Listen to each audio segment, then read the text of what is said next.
ለበረራ ከተነሳ በኋላ ጠፍቶ ከ37 ዓመታት በኋላ ሙሉ ተሳፋሪዎችን ይዞ በድንገት የተመለሰው የፓናም በረራ 914 ሚስጥር። ይህ ክስተት እውነት ወይንስ ልቦለድ? በአንዱ ፀሐያማ ጠዋት አውሮፕላን ማረፊያው አንድ መደበኛ የመንገደኞች በረራ ለማስነሳት እየተዘጋጀ ነው። አውሮፕላኑም በማኮብኮቢያው ላይ ፍጥነቱን ጨምሮ ተነሳ፣ ከፍ ብሎ በረረ። ከደቂቃዎች በኋላ ግን ከራዳር እይታ ውጭ ሆነ፣ ሙሉ በሙሉ ጠፋ። ፍለጋው ለቀናት ከዚያም ለሳምንታት ቀጠለ። ነገር ግን ምንም ስብርባሪ፣ የአደጋ ጊዜ መብራት ወይንም ምንም አይነት ፍንጭ ሊገኝ አልቻለም። ልክ በአየር ላይ እንደተበተነ ሁሉ ሙሉ በሙሉ ጠፋ። ዓመታት አለፉ፣ 10 ዓመታትም ተቆጠሩ። ከዚያም አንድ ቀን ከ37 ዓመታት በኋላ የአውሮፕላን በተመሳሳይ የበረራ ቁጥር በድንገት በራዳር ላይ ብቅ አለ። ሊያርፍ ወደ መሬት እየቀረበ ነበር። የአየር ትራፊክ ተቆጣጣሪዎቹ መጀመሪያ ላይ የሲስተም ብልሽት መስሏቸው ነበር። ነገር ግን አውሮፕላኑ በእርግጥም አረፈ። ሁሉም መንገደኞች በአውሮፕላን ውስጥ ነበሩ፣ ሰላማዊና በጥቂት የደከማቸው ይመስላሉ። ከሁሉም የሚገርመው ነገር ግን ለነሱ ጥቂት ሰዓታት ብቻ ነበር ያለፈው። በረራው ላይ ከነበሩ ሰዎች መካከል አንዱም እንኳን በአንድም ቀን አልሸመገለም። ይህ ታሪክ ለ10 ዓመታት ያክል በሚስጥራዊ መጽሐፍት፣ በቴሌቪዥን ትዕይንቶችና በኢንተርኔት ላይ ሲናፈስ ቆይቷል። ሰዎች ስለ ታይም አኖማሊስ፣ ስለ ጊዜ መተላለፊያ በሮች ፖርታሎችና ስለ ታይም ትራቭል እንደ ማረጋገጫ ያነሱታል። ነገር ግን ታሪኩ እውነት ነው ወይንስ አይደለም ወደሚለው ውሳኔ ከመድረሳችን በፊት አንድ ነገር በመጀመሪያ ማረጋገጥ አለብን። ለመሆኑ እነዚህ ታሪኮች ከየት ነው የመጡት? ዛሬ ይህንን አፈ ታሪክ ደረጃ በደረጃ እንፈትሻለን። ከምስጢራዊ በረራ ጀምሮ አብዛኛውን ጊዜ ትኩረት ካልተሰጣቸውና ሳይስተዋሉ ከሚያልፉ እስካልተሰሙ ዝርዝሮች ድረስ። በቅድሚያ ግን ወደዚህ ቻናል አዲስ ከመጣችሁ ሰብስክራይብ በማድረግ የዜና አዲስ ቤተሰብ መሆን ትችላላችሁ። ቪዲዮውን ቀለል አድርጋችሁ ላይክ በማድረግ ጀምሩት።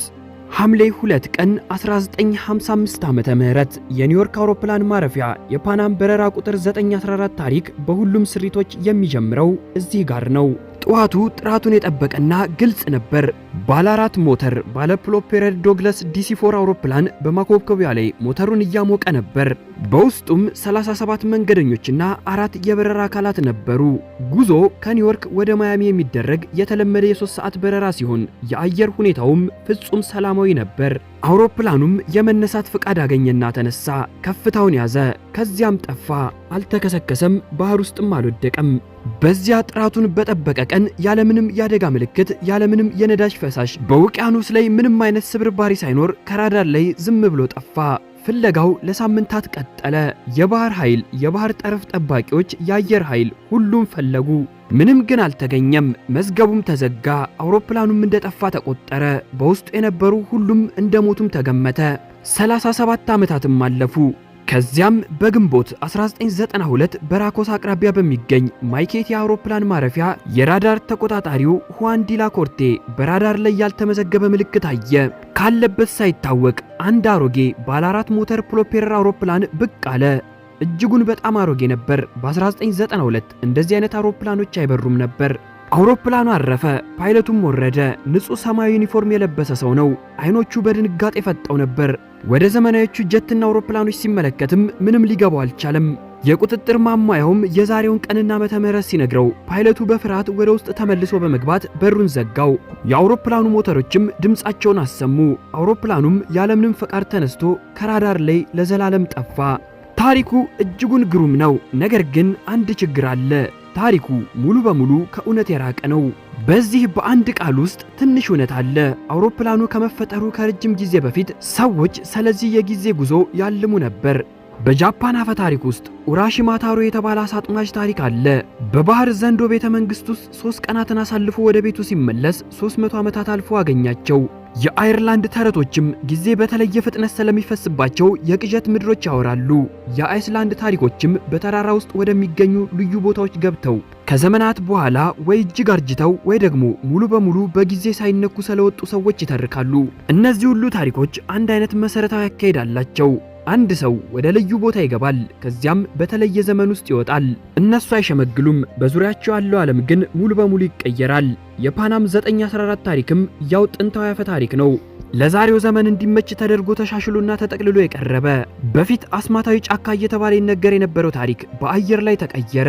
የቅዠት ዋሻው ደግሞ በአውሮፕላን ካቢኔ ተተካ።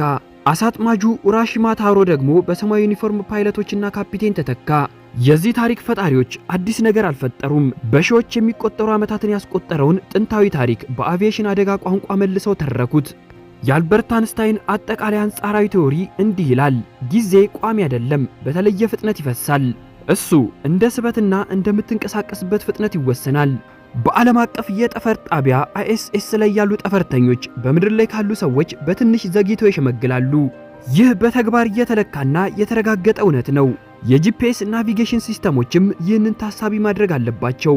ካልሆነ ግን የመገኛ ቦታ ስህተቶች በኪሎሜትሮች ይዛባሉ። ስለዚህ በሆነ መንገድ የጊዜ ጉዞ ሁልጊዜም እየተከሰተ ነው፣ ግን በጣም በትንሽ መጠን። ነገር ግን ወደ 37 ዓመታትን ወደፊት ለመሻገር አንድ አውሮፕላን ወደ ብርሃን ፍጥነት በሚጠጋ ፍጥነት መብረር ይኖርበታል። ይህ ደግሞ እጅግ ግዙፍ የሆነ ኃይልን ይጠይቃል። የዲሲ4 ፒስተን ሞተሮች ሊያመነጩት ከሚችሉት በቢሊየን እጥፍ የሚበልጥ ኃይል። ፊዚክስ የጊዜ ጉዞን ሙሉ በሙሉ አይከለክልም፣ ነገር ግን ዋጋውን እጅጉን በጣም ውድ ያደርገዋል። ግንቦት 1985 ዓመተ ምህረት ፍሎሪዳ አሜሪካ፣ ዊክሊ ወርልድ ኒውስ የተባለው ጋዜጣ የዜና ክፍል የዚህ አውሮፕላን ታሪክ የተወለደው እዚህ ነው። በካራካስ አውሮፕላን ማረፊያ በፓናም መዛግብት ወይንም ከአየር ትራፊክ ተቆጣጣሪዎች ሪፖርት አይደለም። ዊክሊ ወርልድ ኒውስ ከ1979 እስከ 2007 ዓመተ ምህረት የነበረ ጋዜጣ ሲሆን በሱፐርማርኬቶች ውስጥ ከማስቲካ ጎን የሚሸጥ ጋዜጣ ነበር። ገጾቹም ናሳ በጠፈር ውስጥ መላእክትን እንዴት እንዳገኘ፣ አንዲት ሴት የሌሊት ወፍ እንዴት እንደወለደችና ኤልቪስ ፕሪስሊ በሚስጥራዊ ደሴት ላይ እንዴት እየኖረ እንዳለ በሚያወሩ ሚስጥራዊ ታሪኮች የተሞሉ ነበር። በዚያ ቢሮ ውስጥ ማንም ሰው እነዚህን ዜናዎች እውነት ናቸው ብሎ የሚያምን አልነበረም። የጋራ ቀልድ መዝናኛ ነበሩ። እናም እዚያው በግንቦት 1985 ስለ በረራ 914 የመጀመሪያው ታሪክ ወጣ። ጸሐፊዎቹ መንግስት ከህዝብ የደበቀው አስደናቂ የአቪዬሽን አደጋ አድርገው አቀረቡት። ምንም ሰነድ የለም፣ ምንም የማህደር ማጣቀሻም የለም። ልክ እንደ ፊልም የተዋቀረ ታሪክ ብቻ ነው።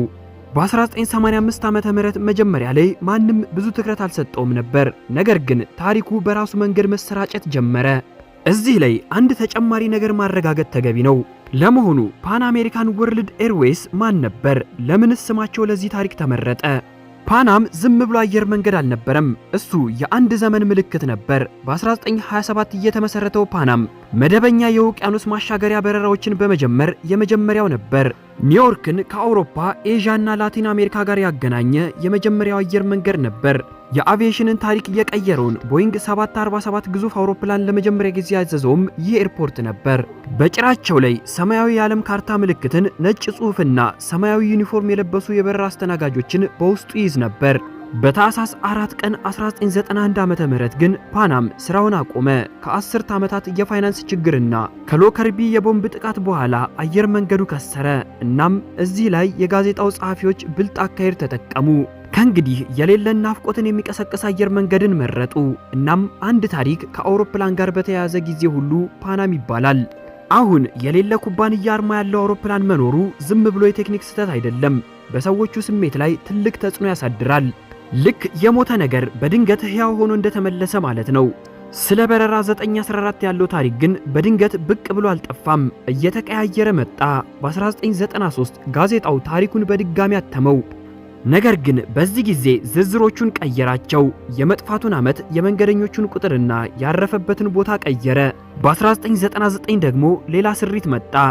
በዚህኛው ስሪት ላይ ደግሞ አንድ መንገደኛ የቀን መቁጠሪያ በመስኮት በኩል ለአየር ትራፊክ ተቆጣጣሪው እንደወረወረለት ተደርጎ ተጻፈ። የንግግሮቹ ቅጂም ሪከርድ ተደርጓል ተብሎ ተወራ። ግን አንድም ነገር የለም። ምንም አይነት ተጨባጭ ማስረጃ ባይኖርም አንዳንዶቹ አዳዲስ ዝርዝሮች ግን ታሪኩን እየበለጠ እውነተኛ አስመስለውታል። በ1990ዎቹ ዓመተ ምህረት መረጃ የሚሰራጨው በተለየ መንገድ ነበር። ወደ መረጃዎች ፈጣን መዳረሻ አልነበረም። ሰዎች እውነትን ለማረጋገጥ ወደ ቤተ መጻሕፍቶች ሄደው ቀናትን በምርምር ማሳለፍ ነበረባቸው። አብዛኛው ሰው ደግሞ ይህንን አያደርግም፣ ታሪኩን ሰምቶ ለሌላው ያጋራል እንጂ። ነገር ግን በ2012 ጥቂት ገለልተኛ ተመራማሪዎች ታሪኩን በጥብቅ ሲመረምሩት ታሪኩ ገና ከመጀመሪያው ተፈረካከሰ። በመጀመሪያ ምርመራቸው በፓን አሜሪካን ወርልድ ኤርዌይ መዛግብት ውስጥ በረራ 914 የሚል በረራ የለም። በሐምሌ 2 ቀን 1955ም የጠፋ ምንም አይነት አውሮፕላን አልተመዘገበም። በቀጣይ በ1955 ዓመተ ምህረት የዲሲ4 አውሮፕላኖች ከዋና ዋና የፓናም መስመሮች ወጥተው በዘመናዊ አውሮፕላኖች ተተክተው ነበር። አየር መንገዱ በእነዚህ መስመሮች ላይ ይህንን አይነት አውሮፕላን አያበርም ነበር። ምርመራው ቀጠለ። የቬንዙዌላ ምንጮችም በማይኬቲ አውሮፕላን ማረፊያ እንዲህ አይነት አውሮፕላን ማረፉን ጨርሶ አያረጋግጡም።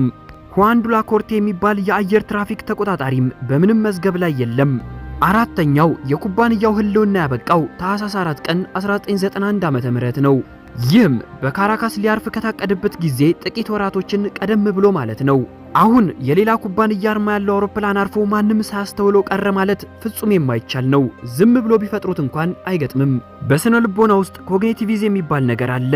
የሰው አንጎል በቀላሉ ሊረዳው የሚችለው ነገርን በቀላሉ ያምናል። ታሪኩ በተስተካከለ መንገድ በግልጽ ዝርዝሮች ከተነገረ አንጎል አመክንዮ ከመጀመሩ በፊት እውነት አድርጎ ይቀበለዋል። የበረራ 914 ታሪክም የተጻፈው በዚሁ መንገድ ነው። የተወሰነ ቀን፣ የተወሰነ ቁጥር፣ የተቆጣጣሪው ስም፣ የአውሮፕላን ማረፊያው ስም፣ የልብሶቹ መግለጫ፣ እነዚህ ዝርዝሮች የእውነተኝነት ቅዠትን ይፈጥራሉ።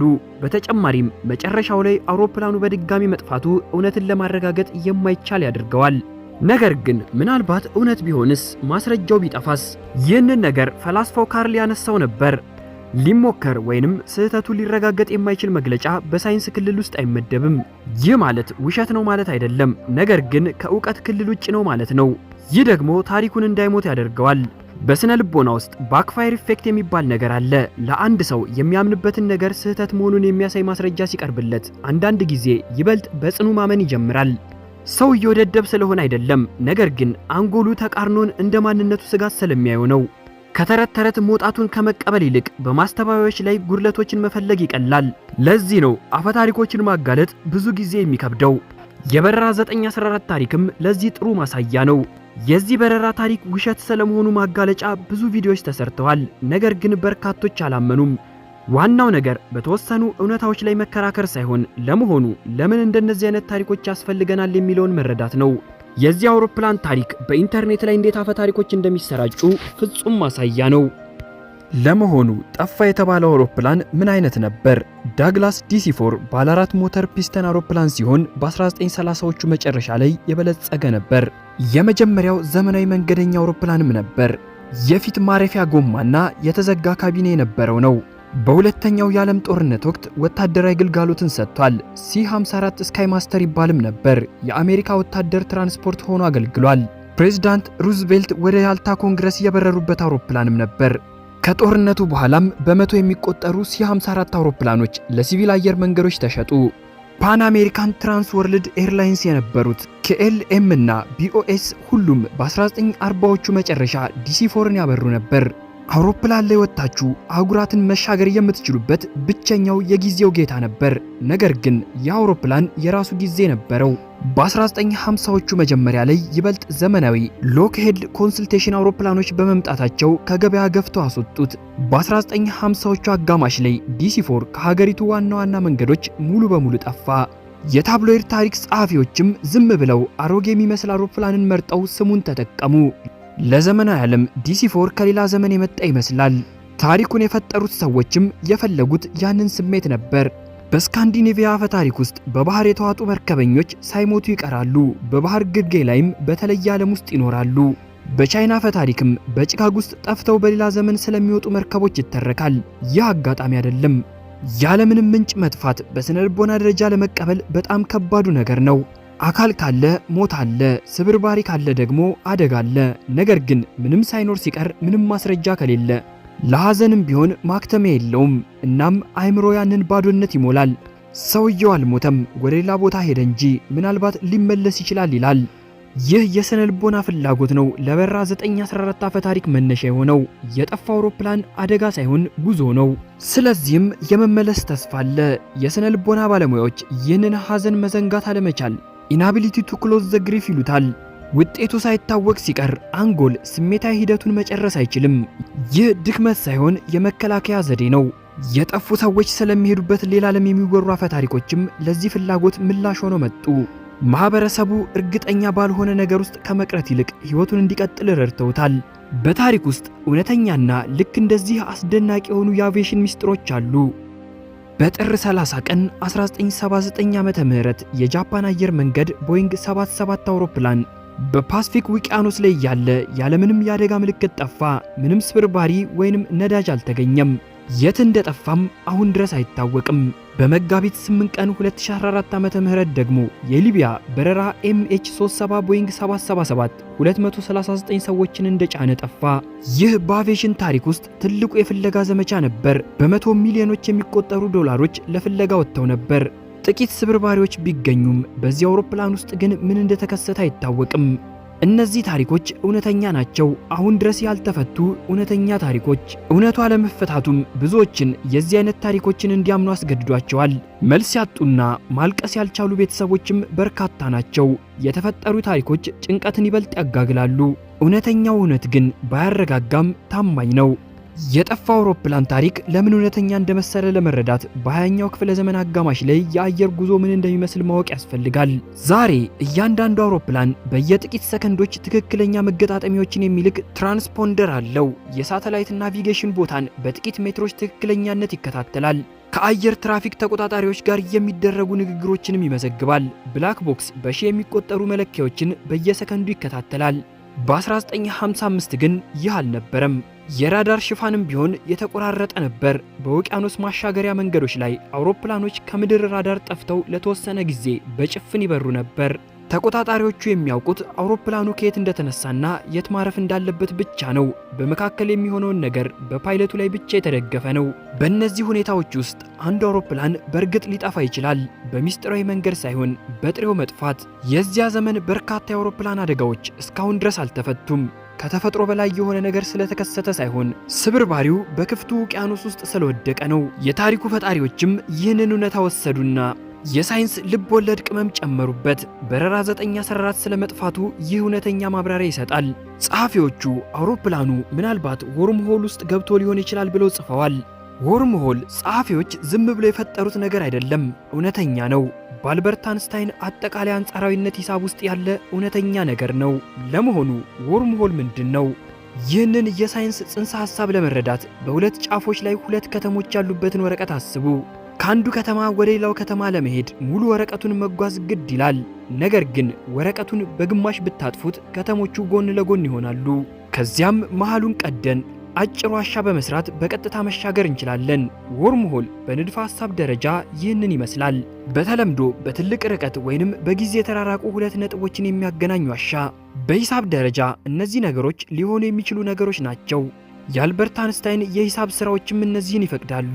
አልበርት አንስታይን ብቻ ሳይሆን የዘመናችን የፊዚክስ ሊቅ የነበረው ስቲቨን ሃውኪንግ ስለዚህ መረጃ አጥንቶ እውነተኛነቱን አረጋግጧል። ነገር ግን ችግሩ የሚጀምረው እዚህ ጋር ነው። አንድ ወርም ሆል ተከፍቶ እንዲቆይ ከውስጥ በኩል አሊታዊ የኃይል እፍጋት ባለው እንግዳ ቁስ መደገፍ አለበት። እንዲህ አይነት ቁስ ደግሞ ምድር ላይ ታይቶ አይታወቅም። እነዚህ ቁሶች ቢገኙ እንኳን እነሱ ያሉት በንዑስ አቶሚክ ደረጃ ነው። ይህንን ጽንሰ ሐሳብ ለማሳካት እነዚህ ቁሶች ከሃይድሮጅን አተም በቢሊየን እጥፍ የሚያንሱ መሆን አለባቸው። አንድ አውሮፕላንም በወርም ሆል ውስጥ ለማለፍ በዚያው እንግዳ ቁስ አማካኝነት ወደ አስገራሚ መጠን መዘርጋት አለበት። አልበርት አንስታይን እንዳለው ጊዜ ቋሚ አይደለም፣ እንደ ስበትና ፍጥነት ይለያያል። በጠፈር ጣቢያ ያሉ ሰዎች በትንሽ ዘግይተው ይሸመግላሉ። ይህ እውነተኛ ውጤት ነው። ጂፒኤስ ይህንን ማስተካከል አለበት፣ ካልሆነ ስህተቱ በኪሎሜትሮች ይጨምራል። ስለዚህ የጊዜ ጉዞ ሁልጊዜም ቢሆን አለ። አንድ የጀት ፓይለት ከበረራ ሲመለስ በምድር ላይ ከሚጠብቁት ሰዎች በጥቂት ሰከንዶች ታናሽ ሆኖ ይመለሳል። ችግሩ እነዚህ ተጽዕኖች በተለመደው ፍጥነት እጅጉን በጣም ጥቃቅን መሆናቸው ነው። 37 ዓመታትን ለመሻገር ግን የብርሃን ፍጥነት ሊኖረን ይገባል። ይህም የዲሲ4 ሞተር ከሚሰጠው ኃይል በቢሊየን እጥፍ የሚበልጥ ኃይልን ይጠይቃል። ይሁን እንጂ አውሮፕላኖች ላይ ችግር ሊፈጥር የሚችል እውነተኛ ነገር አለ። ማግኔቲክ አኖማሊ። ምድር ግዙፍ ማግኔት ናት። በአንዳንድ አካባቢዎች በተለይም በተወሰኑ ጂኦሎጂካል ቅርጽ ላይ የማግኔት መስክ በተለየ መንገድ ይሰራል። ያ ያልተለመደ ነገር ነው። በ50ዎቹ ዓመተ ምህረት ናቪጌሽን በማግኔት ኮምፓስ ላይ የተመሰረተ ስለነበር ስህተት ሊሆን ይችላል። በትክክለኛ አቅጣጫ የሚበራ አውሮፕላን መድረስ ከነበረበት በመቶ የሚቆጠሩ ኪሎሜትሮችን ርቆ ሊያበቃ ይችላል። በእነዚህ ስህተት ምክንያትም በርካታ አውሮፕላኖች ከምድረ ገጽ ጠፍተዋል። እነዚህ አሮጌ አውሮፕላኖች ከምንም ነገር በላይ የበርካታ ሚሊዮን ሕዝቦችን ሕይወት ታድገዋል። በ1948 ዓመተ ምህረት የሶቪየት ኅብረት ምዕራብ በርሊንን ትዘጋለች። 2.5 ሚሊዮን ሕዝብም ያለ መድኃኒት ነዳጅና ምግብ ተከበበ። የየብስ መንገድ ሙሉ በሙሉ ተቋርጧል። ምንም መውጫ የለም። ታዲያ የበርሊን አጋሮች አንድ እብድ የሚመስል ውሳኔን ወሰኑ። ውሳኔውም መላውን ከተማ በአየር ላይ መመገብ የሚል ነበር። 2.5 ሚሊዮን የሚሆን ህዝብን ለመመገብም በርካታ አውሮፕላኖች ያስፈልጉ ነበር። ለዚህ ስራ የተመረጠው ደግሞ DC-4 የተባለው ጠፋ ተብሎ ብዙ ታሪክ የተሰራበት ይህ አውሮፕላን ነው። DC-4ም በቀጥታ ወደ ስራ ገባ። በቴምፕል ኦፍ አየር ማረፊያም በየጥቂት ደቂቃዎቹ ሌሊትና ቀን የአየር ሁኔታው ሳይበግራቸው ማረፍ ጀመሩ። DC-4 አውሮፕላኖቹ በዚህ አየር ማረፊያ ላይ በየ60 ሰከንዱ ያርፉ ነበር። በ14 ወራት የአየር ትራንስፖርት ውስጥም አውሮፕላኖቹ 300,000 በረራዎችን ወደዚህ አየር መንገድ አድርገዋል። ከ2 ሚሊዮን ቶን በላይ ምግብንም አቅርበዋል። ሙሉ የተከበበች ከተማንም መመገብ የቻሉ ናቸው። አውሮፕላኑ የተሰራበት ዋና አገልጋሎትም ይህ ነበር። ሌላ ምንም አልነበረም። ይህ ታሪክ እውነተኛ ነው። ምንም አይነት የሚስጥር ጉድጓድ አያስፈልገውም። በ2012 Snopes.com በረራ 914 ታሪክን ሙሉ ማጣራት አደረገ። መደምደሚያውም ግልጽ ነበር። ታሪኩ ሙሉ በሙሉ የተፈጠረ ውሸት ነው። ነገር ግን በርካቶች ቢያጋልጡትም ታሪኩ ግን ሊጠፋ አልቻለም። ቪዲዮዎቹ በሚሊዮን የሚቆጠሩ እይታዎችን ማግኘታቸውን ቀጥለዋል። በኮመንት ላይም ሰዎች እኔ ይህንን አምናለሁ፣ ሳይንቲስቶች እውነቱን እየደበቁ ነው ይላሉ። ለምን? ምክንያቱም ሰዎች መስማት የሚፈልጉት እውነትን ሳይሆን ፍላጎትን ነው። እንደነዚህ ያሉ አፈ ታሪኮች እንዲቆዩ የሚያደርጉ ጥቂት የስነ ልቦና ምክንያቶች አሉ። ከነዚህ የስነ ልቦና ምክንያቶች ውስጥ አንዱ ደግሞ የሞት ፍርሃት ነው። ያልተከሰከሰ ነገር ግን የጊዜ ጉዞ ያደረገ አውሮፕላን፣ ይህ ማለት የማይሞትበት ታሪክ ነው። መንገደኞች በሕይወት አሉ። ያ ደግሞ ያጽናናል። ሰዎች ደግሞ ይህንን መስማት ይፈልጋሉ። ምክንያቱም ሌሎቹ የጠፉ ሰዎች እንደሚመለሱ ማሰብ ስለሚፈልጉ ነው። ሌላው ሚስጥር ደግሞ ፍላጎት ነው። ሁሉም ነገር በኢንተርኔት ማግኘት በሚቻልበት ዓለም ውስጥ ስለተደበቁ ሚስጥሮች የሚያወሩ ታሪኮች ልዩ ማራኪነት አላቸው። የተከለከለ ዕውቀትን እንደሚያውቅ ሰው እንዲሰማን ያደርጋሉ። ሌላው የተወሰኑ ዝርዝሮችን ማመን ነው። አንጎላችን የተወሰኑ ቁጥሮችንና ቀናትን ያምናል። የተወሰነ የተቆጣጣሪ ስም እያንዳንዱ ትንንሽ ዝርዝር እምነትን የሚይዝ መንጠቆ ነው። በ1985 የአሜሪካ ጋዜጠኝነት ልዩ ምዕራፍ ላይ ነበር። እንደ ኒውዮርክ ታይምስ ያሉ ትልልቅ ጋዜጦች ጥብቅ የማጣራት ደረጃ ነበራቸው። ነገር ግን ከጎናቸው ሌላ ዓለም ነበር። ታብሎይዶች በ10 ሚሊዮን የሚቆጠሩ ቅጂዎችን እየሸጡ ትልልቅ ሚዲያዎች የማይነኩትን ታሪክ ያወጡ ነበር። በርካታ አንባቢዎችም እነዚህ ዜናዎች እውነተኛ ሳይሆኑ መዝናኛዎች እንደነበሩ ያምናሉ። ነገር ግን ከታብሎይድ የመጣ ታሪክ ያለ መጀመሪያ ወደ ኢንተርኔት ላይ ሲቀመጥ ከእውነቱ ጋር ልዩነቱ ይጠፋል። ሰዎችም ትክክለኛ ቀናትንና ስሞችን አይተው እንደ እውነተኛ ሰነድ ይወስዷቸዋል። ያለ ምንጭ መግለጫ የመረጃ አካባቢ የሚሰራውም በዚህ መንገድ ነው። አሁን የሚረብሸው ጥያቄ ታሪኩ ሙሉ በሙሉ ውሸት ከሆነ ለምን መናገር አስፈለገ? መልሱም በውስጡ እውነተኛ ነገር ስላለ ነው። ግን ባልጠበቁት ቦታ ታሪኩ በእውነተኛ ደረጃ እውነት አይደለም፣ በስነ ልቦና ደረጃ ግን እውነት ነው። የጠፋው ነገር ተመልሶ እንዳይመጣ፣ ሞት የመጨረሻው እንዳይሆንና ከማይታወቀው አድማስ ባሻገር ጨለማ ሳይሆን ሌላ ጊዜ እንዲኖር የምንፈልገውን የሰው ልጅ ምኞት በትክክል ያሳያል። እሱ በጣም ሰብአዊ ምኞት ነው። ከጃፓኑ አሳ አጥማጅ ኡራሺማ ታሮ ጀምሮ በሁሉም የጊዜ ጉዞ አፈታሪክ ልብ ውስጥ ያለው እሱ ነው። እውነታ ሁል ጊዜ ያጽናናም፣ ልብ ወለድ ግን ያጽናናል። ለዚህ ነው ጥሩ ውሸት ከደረቅ እውነት በላይ ረጅም ዕድሜ የሚኖረው። የፓናም 914 አውሮፕላንም በጭራሽ አልተነሳም፣ አልጠፋም። በካራካስ አየር መንገድ ላይም አላረፈም። በድንጋጤ አይኖቹ የፈጠጡ ፓይለትም አልነበረም። ሁዋን ዶላኮርት የሚባል ተቆጣጣሪም አልነበረም። የነበረው በፍሎሪዳ የሚገኝ አንድ የጋዜጣ ቢሮ ብቻ ነበር። ጋዜጣው በሰው ልጅ አእምሮ ውስጥ የሚገኘውን መንጠቆ ያገኘ ቅጽበትን መፍጠር ችሏል። በእውነተኞቹ የአቪዬሽን ሚስጥሮች በMH370 በፓሲፊክ ላይ የጠፋው የቦይንግ እና ሌሎች በደርዘን የሚቆጠሩ ጉዳዮች አሉ። ከአደጋው ተርፈው በሕይወት ያሉና ለሚወዷቸው ሰዎች ምን እንደተከሰተ እስካሁን የሚያሳውቁ እውነተኛ ቤተሰቦችም አሉ። እነዚህ ታሪኮች እውነተኛ ስለሆኑ ትኩረት የላቸውም፣ ነገር ግን ውሸት አሸንፏቸዋል። በዚህ ቪዲዮ በኢንተርኔት ውስጥ ትልቅ ጥያቄ የሆነባችሁን ነገር እንደፈተውላችሁ አልጠራጠርም። ለዛሬው ያስኩላችሁ ቪዲዮ በዚሁ ተጠናቀቀ። በቀጣይ አዲስ ቪዲዮ እስክንገናኝ ድረስ ሰላም ሁኑልኝ። ሁሌም አዲስ